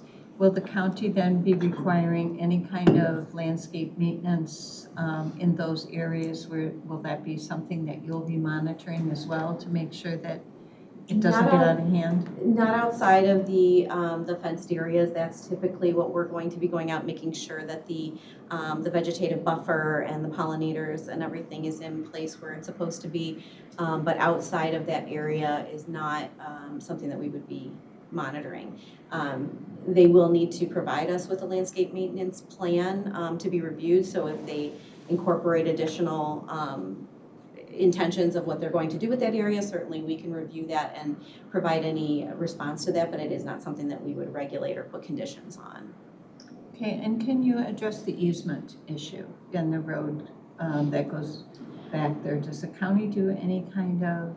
We don't get involved in any of the easements. Okay, so that would be strictly between Pilot and the landowners? Correct. And they would have to have some kind of agreement that would be satisfactory to both parties? Correct. And as far as there being two projects here and two different agreements with ComEd, and on this, the question was brought up, is this kind of a go-around for a project labor agreement? Can you address that? I mean, I've not heard anything about that. It was something new to me. Yeah, I'm not familiar with that either. We have had some projects come in. There's one in Richmond Township I am aware of that we are already in the permitting phase of. That was a total of 6 megawatts, but they split that into 2 separate projects. We've approved that, and that's gone through. So it's a kind of a similar, located on the same host parcel, but separate projects essentially. So we've done that in the past, that we've had 2 separate projects. Correct. Okay. Any other questions for Sharma? Okay, at this time, I will open it up to comments by members of the public. And again, you'll have 3 minutes. You come up here, identify yourself, and you'll have the opportunity to make a statement. Again, this is no questions at this time. This is, any statements that you have regarding this project. So, would anyone like to come up? Yes, sir. Come on up. Go first. And I'll answer that question for you. Back in Again, September. your name and address, please. Henry Malinowski, I'm the state solar coordinator for IBEW. Back in 2021, September of 2021, CEJA bill was passed. And in that bill, the language states that all solar other than residential solar and places of worship under 100 kW have to pay prevailing wage. All projects that are 5 megawatts or above require a project labor agreement for that project to take place. So that's why we were asking the significance of the 2 projects, if it was necessary. Interconnects, if it's one interconnect, then it would require a PLA. Okay. I'll go. Sandy Hart, me and my husband Michael Hart live at 15700 US Highway 14. We're opposed to the request to rezone the land that is current agriculture to commercial use for solar farm. While neither of us are against solar farms or the use or creation of it, we are genuinely concerned on how this could affect all of the neighboring properties' values, wildlife, and adjacent wetland pond. We placed our property in the forestry program right after we purchased it to ensure the beauty and the safety of it would be there, not only for us, but for future generations. We've cleared invasive species, planted over 2,000 trees, with the majority being oaks and other ground maintenance, for 5 years prior to even building our house. We specifically designed our house to capture 360 views out of every single window, porch, deck that we have done. And that was the view for the main reason we purchased the property that we have. We've become an entity who is entrusted with preserving our forests, water, and the habitat for various wildlife. That includes beavers, eagles, groundhogs, turtles, deer, foxes, as well as the migratory corridor for countless other animals. As residents, property owners of the land adjacent to the proposed site, we need to ensure that you and whoever else gets involved does the appropriate due diligence and it's completely vetted before it gets taken all the way through. While there's a lot of data that says there are no potential long-term effects, the reality is these have not been in place very long. So you can't undo once something is done. So right now it doesn't, but in 10, 15 years, if there's something, what do you do, right? So our goal is just to provide as much information as we can, as well as Pivot can, to ensure that everything is looked at and considered. Because we have a unique property and we know that. We looked for 3 years before purchasing land. So it means a lot to us and we've done a lot to it. So thank you.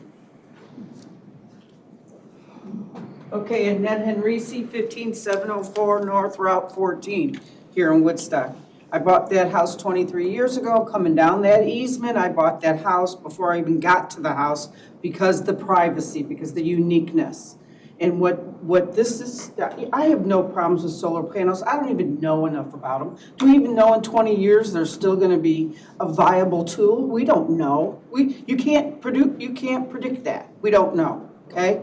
So I bought that house for the sanctuary of being where I'm at. And now I got solar panels going through, we got road issues, we got a lot of things. You guys are coming in, or they are coming in and they're saying, oh, we'll give you a few dollars and go away and the universe will be safe. I don't like it. But, you say we're gonna get money for the county, for the schools, the library. I don't have kids. I don't have anything to do, all my kids went to private school anyways. I don't like the invasion of the privacy of the parcel I bought 23 years ago to ensure what I have. No neighbors, deers, raccoons, and everything else. You should see what we have over there. So I'm fairly opposed to this. But, we're all trying to work together to find out what's right for the community. I personally don't like it. Richard Camilleri, 15702 Highway 14. I bought my property about 8 years ago, and I bought it because when I went to go look at it, I couldn't find it. My GPS says, you've reached your location, I'm on Highway 14. Okay, where is it? And that's why I liked it, because it is private. There's only a handful of us back there, and we get along. We don't go to every houses for dinner or anything, but we're just a small community, and we help each other. We do what we have to do. The Harts take care of that main road coming in. The rest of them, I've plowed, Annette plows sometimes. We help each other. A tree falls, you help each other, you do things. And it's gonna diminish the resale value of our property.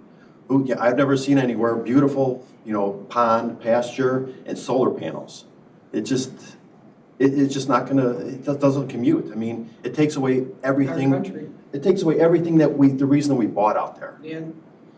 And that's why we've got such a thing. There's the tree farm brought down. We've brought that up. What about, putting it there? There's no houses as close as it is by us, but they said, I guess, that they don't want to buy it. They want to rent the property or lease the property. But basically, it's just that we love where we are. That's why we're there.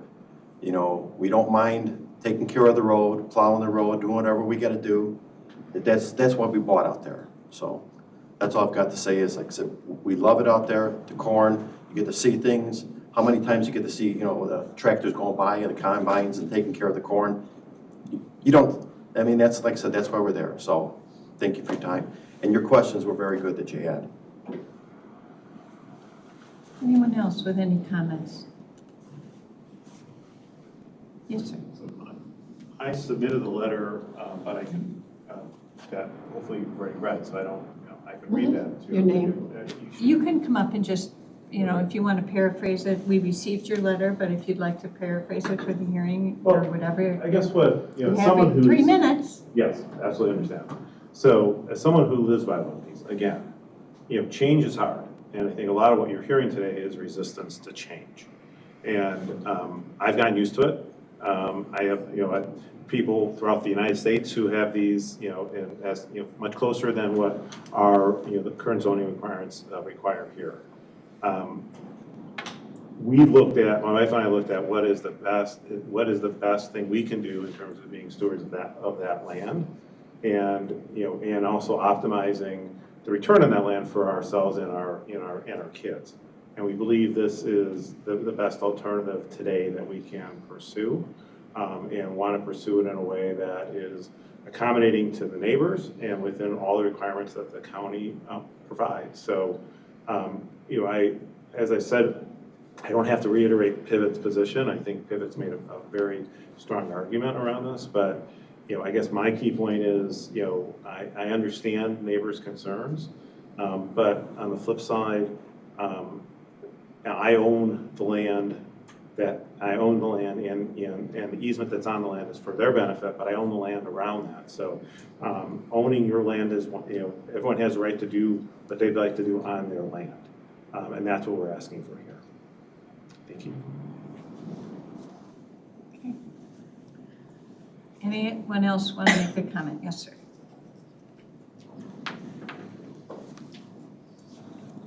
Bob Hattie, Illinois IBW Renewable Energy Fund again. I want to say one thing. Going through Pivot's presentation, I've been around for a long time in this industry. I've seen a lot of companies that come in and try to take advantage of communities and just come in. There's a lot of money out there in the incentive programs, both state and federally. The proposal I did hear from Pivot today, some of the benefits that they're talking about donating to the local community centers, engaging with workforce development programs like IBW Local 117s. These are all great. One of the better ones that I've seen, hold the developers to this. When they say that, these are not empty promises. I'm not accusing Pivot of providing empty promises, but as you know in this industry, we've seen a lot of players that follow the money and they go and they take incentives and they leave. That's when properties or projects get abandoned. There's a lot of concern there. So when they say they're going to own this for 20 years, let's own it for 20 years and just hold them to it. Thank you. Anyone else? I know you had your opportunity. I didn't have my 3 minutes left, did I? Yes, you did, sir. Yeah, you had your chance. Do you have a closing statement? Well, first and foremost, would love to thank you all for your time and appreciate all the questions that were asked by the board and community members. I am somewhat new to Pivot, but I've had the pleasure of having perspective working for others, and I truly do believe that Pivot goes above and beyond. I'm in this industry because I believe in it. I don't, I'm not in it for selfish or whatever other reasons. But we truly, our integrity is really important to us. We like to be good neighbors. We're already, really in the works, community meeting wise and email wise, going back and forth, trying to work with these people. I wish I could make all the promises in the world, but all I can say is that our integrity is really important, and we do strive and go above and beyond of what I've seen from other developers working for them or seeing them in other presentations in this industry. So really hope that we can, bring this to McHenry County and exceed your expectations. That is absolutely our bare minimum. So thank you. So obviously, we're not going to vote today. We're going to be voting 2 weeks from today. So if you can get the information that your colleague said that he would provide as soon as possible, so everyone on the board has a chance to review it before then, that would be great. We'll aim for maybe like mid next week or so, like about a week from today. So there's about a week opportunity. Okay. So then this hearing will be continued until November 29th at 1:30 p.m. in this same room. Can we all come back for that meeting? You can, you're welcome. Anyone's welcome to attend. Yes. And the recording that's been done today, will that be available to? The recording that's being done today will be available online. Anyone can listen to it, but our board members will listen to it. And then they'll be required to in order to get the contact. Sure, I only asked my husband to be here. Yeah, so. yeah. Right, so they can. So at this point, we will move on to. Can we possibly take a recess? Yes, let's take a little recess. Okay, I'm sorry.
Okay, we're gonna move on.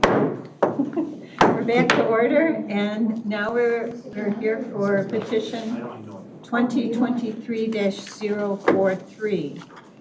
And again, the applicant is Pivot Energy, Illinois, 52 LLC. The request is for a conditional use permit to allow for a commercial solar energy facility.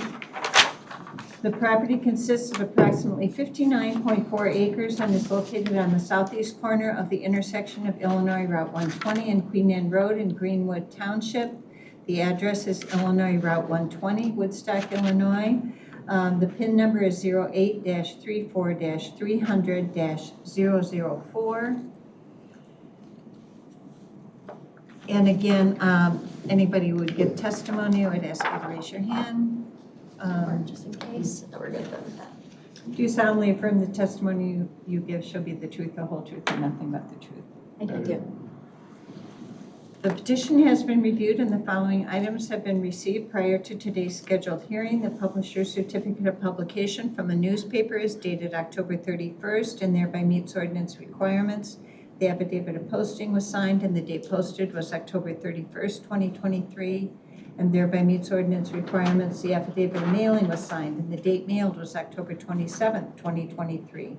The survey has been checked against the petition, legal notice, and publication in the newspaper, and all three match. The filing fees have been paid. The endangered species consultation has been received. The McHenry County Soil and Water Conservation District report has been received. I won't have everyone reintroduce themselves since you've already been introduced.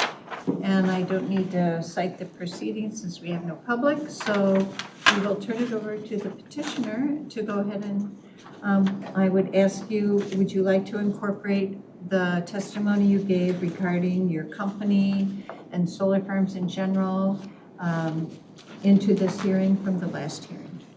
Yes, pretty much, all the general aspects we can kind of copy paste, and I'm happy to run through those slides just so you can As far ensure as that we're under the economic same, benefits, that'll vary, I'm Those are all sure. the same, because the last project those were combined. Okay, to say all right, that. I'll turn it over to you. Perfect. Please identify yourself then. Of course, yes. Brittany Krebsbach with Pivot Energy, Senior Manager of Product Development.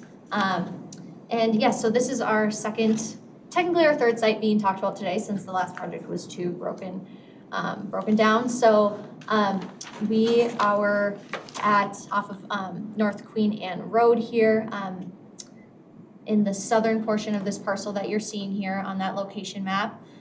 We can go right into kind of the zoning and some specifics of this site. So again, zoned agriculture, we do believe that our sites, because of how we develop them and the practices that we utilize for the life of the project, they are compatible with these surrounding agriculture uses. There are some small like commercial and other uses and residential around here too. So we are cognizant of that. The total project is 23 acres. We've got over 50 feet from North Queen Anne Road. And all other property lines, as well as over a 300-foot setback from any closest residence. Same thing with fencing here. We can do chain link, we can do game. We think that the mesh wire egg style, that game fence is a lot more appealing. And then of course, same thing, 20-foot minimum wide access road built up to obviously like construction, improvement and code. This is a 5 megawatt AC system, so that kind of max system size that we were talking about before with the utility. That is equivalent to about 1,400 homes being powered. Of course, once it's actually operational, it can be a combination of homes and businesses and nonprofits and what have you, but that is just the estimate there. Our projects do not require utilities, we don't depend on your schools and all that sorts of things, or we don't have any sewage, or sewer, anything like that, no irrigation. So pretty passive and low impact land use. And of course, interconnecting off of that North Queen Anne Road. Next slide. A little bit more close up of the site here. We do have screening on that west and south side just to screen our project well from the road and from that residence to the south, and then of course depending on a little bit of existing screening to the east there, but obviously it's quite a ways to the furthest residence on that side. But yeah, essentially the same sort of features. That equipment pad is probably a couple hundred feet into there, so even if someone sat at the property line, they should not hear that transformer or anything, or those string inverters. We can go to the next slide, I believe. This is all essentially the same except for the number of panels, so still tier 1, great warranty on this equipment. 12,000 approximately panels for this project. They are made to be non-reflective, absorb sunlight, not, reflect it. Again, using string inverters instead of large central units, making it less noisy, and things like that. Also single axis trackers, and I will just say, so when at noon every day, when they're laying flat and the sun's directly in the sky, they're about as tall as I am, right about 5 feet and a few inches. So, again, pile driven, we're not laying concrete footings or anything for these, and essentially everything is turned off at night, so nothing to be heard. And no pollution or emissions are caused by the project itself. Again, site design, we design essentially all of our projects the same regardless of where they are. So we're utilizing the existing distribution lines and of course an electrical substation nearby. Site entrance you saw off the North Green Road, that will all be up to code so that emergency staff and everything can access that. And then this site especially is going to require very minimal to no grading. We've been to both sites, and the other one did have a little topography, but this one is going to require essentially no grading whatsoever. Construction will also be that 6-month timeline. The time of year really dictates that, because of course if we start in fall, we're probably not going to finish by the time frost and snowfall happens. So it's about 6 months in total. Of course, tests with the utility, electrical and building inspections are required so that we all know that we're up to performance from a state, local, federal, all needs. So next slide.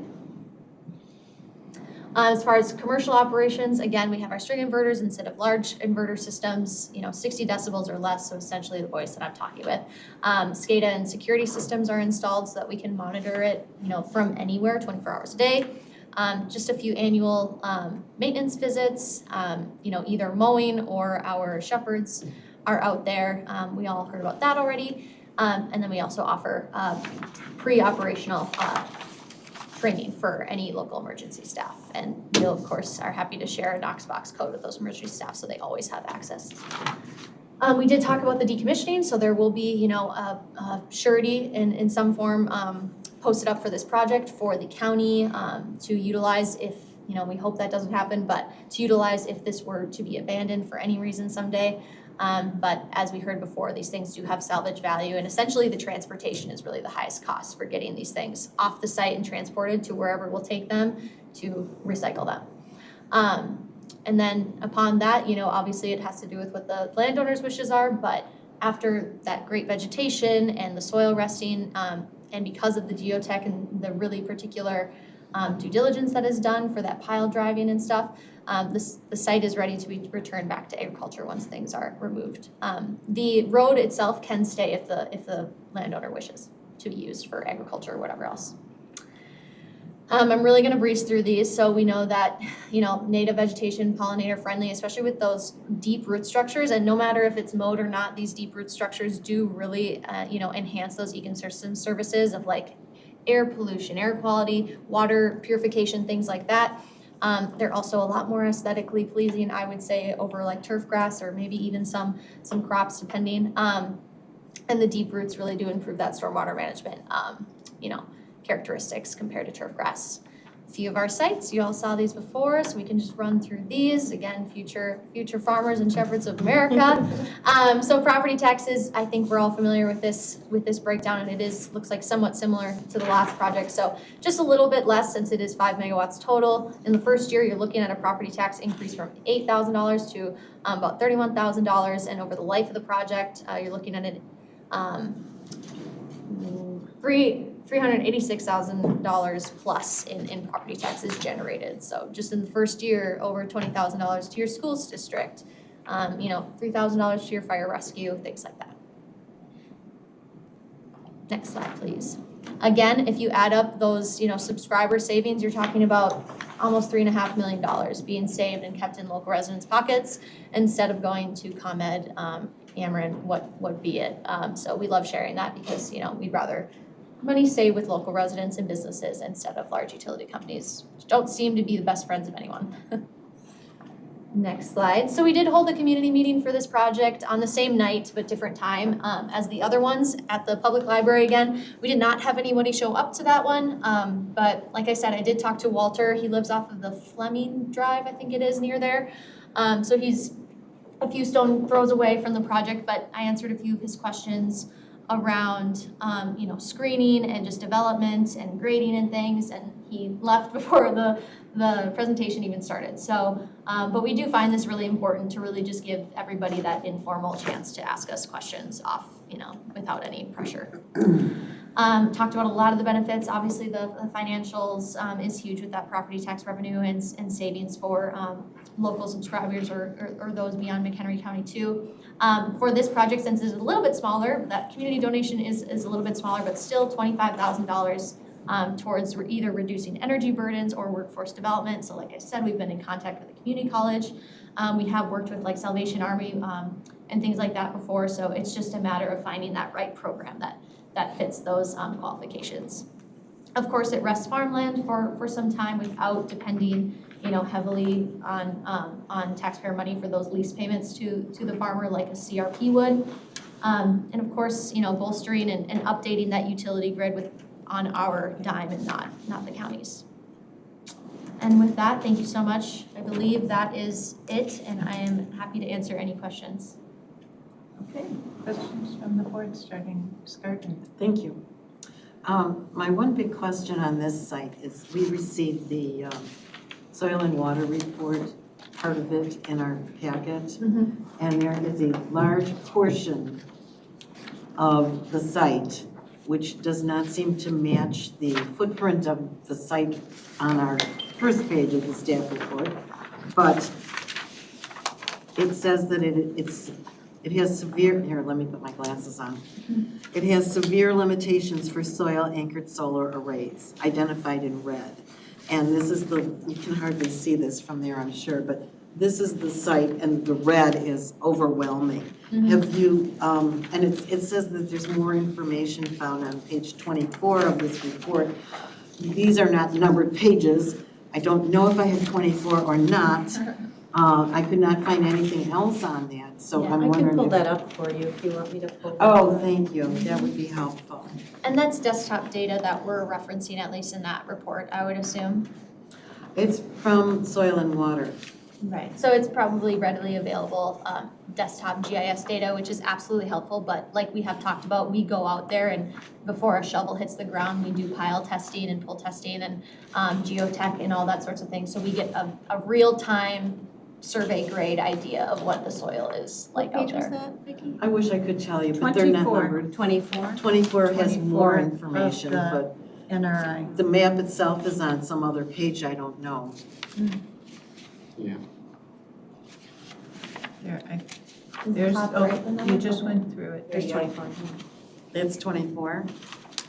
Yeah, the map was on 23 that you Oh, were referencing. this one? Right. Yes, that's the map. And like I said, that site does not have the same footprint as the site on our staff report, the initial page. So I'm not sure are they talking, maybe this is for staff, this question. I can answer it if you want to wait or. Yeah, I'll wait with it then. Don't worry about that. Okay, yeah, I would just say, it looks like this is from the Web Soil Survey, which is absolutely helpful data for that, like those initial reviews and things like that. But we do extensive field diligence to test all that sorts of things. So we'll have like real-time field verified data. I don't know if, Mark, you have anything to add onto there? No, I mean, it is a desktop, Mark Moen, HPK Engineering. It is a desktop information, and from record information, this is what they perceive the soil conditions to be at the site. But as Brittany was saying, additional testing will be done to verify that information so that it's acceptable for putting the piles in for the structure. In terms of the discrepancy of the image, that covers the boundary of the proposed array. I think the parcel in consideration is larger than that, so there's an area north of that boundary that is part of the parcel, and that may be where the confusion lies. This is at the southern part of the parcel. All right, yeah, it looks a little bit more like it, but not entirely, but that's okay. Then I had one other question. You're proposing sheep for this site as well, is that right?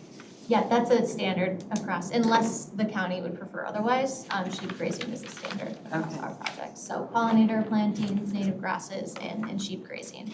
Okay, so you don't think that you're gonna put these posts in with these 8-foot arrays or whatever they are? I think they're probably 8 feet wide, right? Something like that. And you don't think that they're all gonna kind of keel over from the soil? No, and we wouldn't build a system that couldn't be held up to that. It wouldn't pass building code. We wouldn't be able to. Yeah, I was just really surprised to see that because that was not something I'd seen before. It's very preliminary. Like, I used to be in environmental compliance and we would use similar data like this for drainage or, a soil type that might indicate a wetland, and it's not near perfect. But it's helpful for maybe calling out red flags to say, hey, make sure you require geotech, which of course we do. Okay. So. Okay. And aren't you cold? I'd rather be a little cold than sweating. Hey, wait till I'm next nervous. week. Here I am with I know, I'm freezing with 2 sweaters on, so that's all I have, thank you. Great question. Mr. Schnabel? I have a couple of questions. Can I ask staff a question first? Sure, you go right ahead. A facility on Illinois Route 120, just to the north of this site, very large parking lot. It almost looks like it could be possibly a church or something. Do we know what The one that's nestled into this property, yes, that went through zoning hearing here that's the Zion Church, I forget exactly So what I they're guess called. I think we approved that last year. Yeah, it was Yeah. very recently, Yeah. It used to be a mini golf and driving range, and then it was a church. Yeah, I'd like to pull up the map of the array very quickly, please. Yep, I'm on the wrong one, hold on. Very quickly, Ken, there's somewhere. Been there, done that one. Oh, it's because I didn't pull it up. Hold on. There we go. Are you familiar at all personally with this site? Because if you're not, I'm not going to ask you too specific a question. Are you asking me or the? Okay. I've driven by it and gotten out and looked at it. So you have no idea where the landowner lives in relation to this? Well, and it's in a trust, right? So I think it's between like Herb, who has just formally passed away. I don't need to and know Eli about and the things trust, like that, but does the landowner live in one of these houses that are shown in the I don't diagram? believe so, but I'm just saying the trust because then there's Okay. essentially several landowners All right, technically, as I you would have see in our one package. question, and I'll end it with that I would like someone to answer before I vote on this, because I'm very curious about something. I will point out on your latest integration of your map here, you really have to hunt and peck and search to find out where the point of interconnection is in North Queen Anne Road and Greenwood Road. Normally that's spelled out very closely because it's very important. But that relates to my question. Right now, there are several properties on Queen Anne Road. I would assume that there's ComEd service down Queen Anne Road. There must be, yeah. If there is, I'd like to know which side of Queen Anne Road it's on, because it's gotta be either on the east side or the west side of Queen Anne Road. It's on the west side. Are you sure? I drive down there to get here. Oh, is it? Yeah, Okay, well then. that's where all the trees are. Because I was looking at this picture and I was wondering why they jumped the road twice That's why, to get to the point of interconnection, because they don't want to cut these trees down right, or trim them. yes. And if that's where it is currently, my last question is, why would the point of interconnection have to come back across the road and go east as opposed to just going straight north to Greenwood Road without crossing over Queen Anne Road again for a second time? So you're asking, why can't it just, Yeah, if you're why interconnecting, can't it just go here? I'll show everyone. You can use that one right behind you what you're too. saying. I'll show everyone. Okay. If the existing residential service line is on the west side of Queen Anne Road, why are we jumping across here when I'm assuming the lines you're connecting to are going this way down 120. Wouldn't that make sense? What is the need to do this as opposed to going Just straight keep going north? that That is same- my question, in light of what I've just discovered. Yeah, I would like an answer to that. yeah. That's for all. sure. Yeah, I can't think of anything off the top of my head. I would interject, what I've seen in the past is that the point of interconnection at the right voltage may be on the east-west road there at the top that they have to get to, but they may be running the wires from the solar location to the interconnect on existing poles. So they're adding the wires. And that's what I'd like to know. Wherever the poles are, that's what they're putting. So I in. guess we'll ask, are those the existing poles?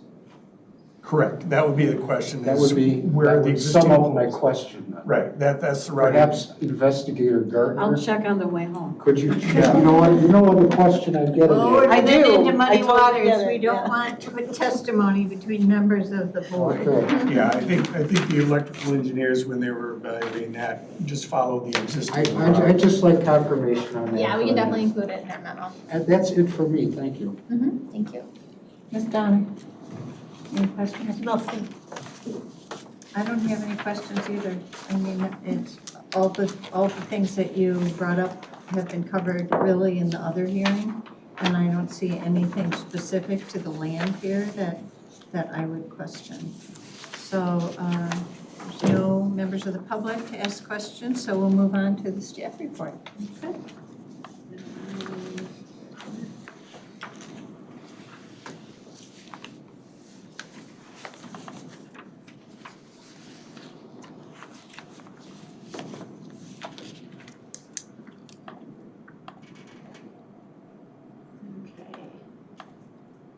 So this project is, as we mentioned, zoned agricultural, surrounded by agricultural zoning as well. That conditional use permit that that's nestled into the property there, that is for that church that we had mentioned. That's the, I don't know why this is flipping through on its own, I'm not touching it. Okay, the surrounding land use is also agricultural. To the north is designated as residential. I believe that's the Berry Farm, if I'm correct, across the street there. But other than that, there's the one residence to the south that's designated in that little yellow block there, but is more than 150 feet from the array.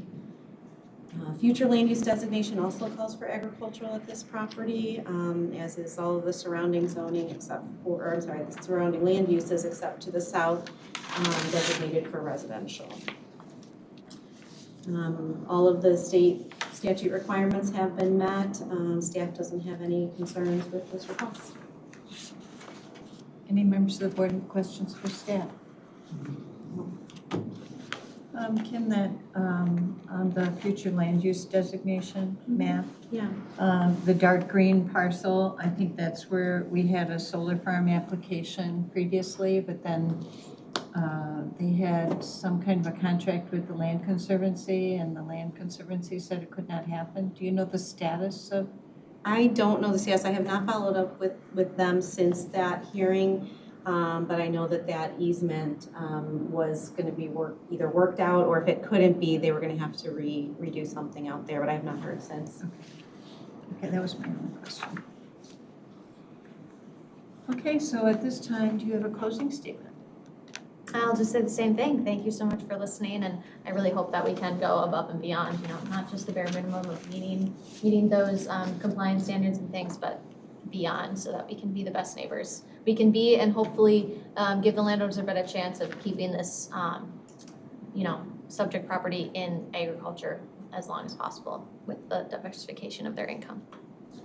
Okay, we have only four members here today, so we will continue this to November 29th, and those who are not present will read the transcript so that you will have a full 7 people who can vote on this. Linnea, may I make one comment? Sure. Still, if this is as good as you are promoting it to be, it will be a good benchmark for future solar industry standards. So it's a high benchmark. Yeah. how to implement that, however, is another thing. That's But right. that's why we just do it. It makes our lives easier to just make it, more beneficial, yeah. So, thank you all. Okay, so at this time, this hearing is continued until November 29th at 1:30 in this room.